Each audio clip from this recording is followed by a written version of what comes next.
पर रूस की सेना का हमला लगातार जारी है। रूसी हमले की वजह से कीव में भारी तबाही हुई है। इमारतों को भारी नुकसान, लोगों को सुरक्षित जगहों पे पहुंचाया जा रहा है। और ये हम आपको दिखा रहे हैं कीव की तस्वीरें। कीव की एक्सक्लूसिव तस्वीरें हैं जहां आप देखिए तमाम इमारतों को ध्वस्त कर दिया गया, समंदोज करने की कोशिश की गई। इस पूरे इलाके में भारी तबाही और ये सब कुछ हो रहा है हवाई हमले के जरिए। हवाई हमले का संकेत पहले से ही, हवाई हमले को लेकर अलर्ट पहले से, सायरन की आवाज पूरे इलाके में गूंज रही है। वहां से आई एक तस्वीर में एक ऊंची इमारत की कई मंजिलों से धुआं उठता दिखाई दिया। मिसाइल हमले की वजह से वो बिल्डिंग खंडहर में तब्दील हो गई। उसकी ना खिड़कियां बची और ना ही दरवाजे। यहाँ तक कि 10 मंजिला उस बिल्डिंग की कई दीवारें टूटकर जमीन पर आ गिरी।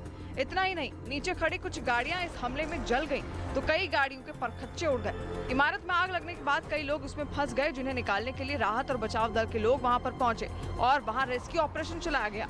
इस दौरान कीव के मेयर विताली क्लिस्को भी हमले वाली जगह पर नजर आए, जो अपने मोबाइल कैमरे में बर्बादी का वीडियो बना रहे थे। उन्होंने मिसाइल हमले में इमारत के सामने हुए एक बड़े गड्ढे को दिखाया और फिर रूसी हमले का डटकर मुकाबला करने की बात कही।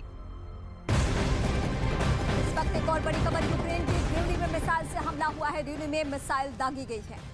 ये इस वक्त बड़ी खबर हम आपको बता रहे हैं। रिवनी में 2 मिसाइल दागी गई है और मिसाइल दागने के बाद वहां पे देखिए कैसे हालात बन गए। कुछ जगहों पे आग लग गई और कुछ गाड़ियों को भी नुकसान पहुंचा, जो कि तस्वीरों में नजर आ रही है। लेकिन ये गाड़ियां यूक्रेन की नहीं बल्कि रूसी सेना की है और इन्हीं को टारगेट करके यूक्रेन की सेना ने वार किया था। रूसी पहले हमला और उसके बाद यूक्रेन के सैनिकों ने भी वार किया, जब इनके जो टैंक है, जो युद्ध में इस्तेमाल की जाने वाली गाड़ियां हैं, वो ध्वस्त।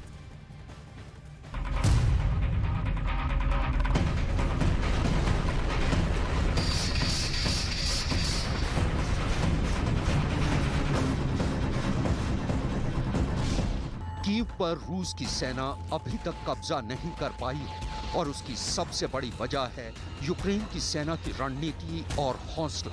कीव की हिफाजत कर रहे यूक्रेनी सैनिकों का कहना है कि दुश्मन लगातार कीव पर जबरदस्त हमले कर रहा है, लेकिन उसे मुंहतोड़ जवाब दिया जा रहा है। Сили Росії. Ми наступали декілька днів, і на третій день ми змогли вибити противника з населеного пункту. Колона рухалася на підкріплення своїх сил основних.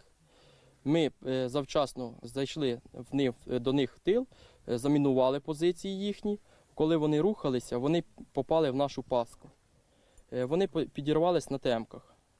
Потім ми їх накрили артилерією. Вони змушені були відійти до своїх позицій. यूक्रेन की सेना के मुताबिक कीव पर कब्जे की जंग में रूसी फौज को भारी नुकसान उठाना पड़ रहा है और अपने दावे को साबित करने के लिए यूक्रेनी सेना बाकायदा रूसी सेना की बर्बादी की तस्वीरें लगातार जारी भी कर रही है। Села роблять там блокпости, намагаються рухатись все далі і далі. Наскільки вони не можуть рухатися далі, вони відступають і залишають за собою техніку, поранених своїх, залишають своє майно, боєприпаси, зброю. अमेरिका का कहना है कि कीव पर फाइनल अटैक की तैयारी में रूसी सेना शहर के बाहर इकट्ठा हो रही है और रूस की इस नई रणनीति को मैक्सर टेक्नोलॉजी ने बेनकाब कर दिया है। दरअसल मैक्सर टेक्नोलॉजी के सैटेलाइट रूसी सेना की हर गतिविधि पर नजर रखे हुए हैं।